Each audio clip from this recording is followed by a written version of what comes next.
Mga hindi pa alam na katotohanan tungkol kay Vice Ganda.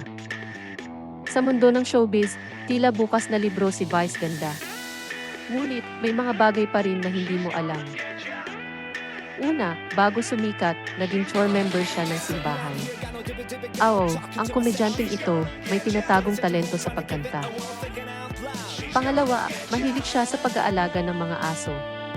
Hindi lang isa, kundi marami.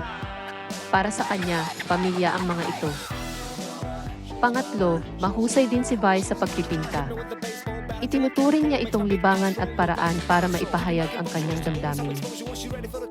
Pang-apat, inspirasyon niya ang kanyang lola. Madalas niyang ibahagi na marami siyang natutunan sa buhay dahil sa kanya. Panglima, bago naging Vice Ganda, nagtrabaho siya bilang isang beauty consultant. Eksperto siya sa pagpapaganda. Sa kabila ng kanyang kasikatan, nagsisilbi pa ring inspirasyon ang mga hindi inaasahang aspeto ng buhay ni Vice Ganda.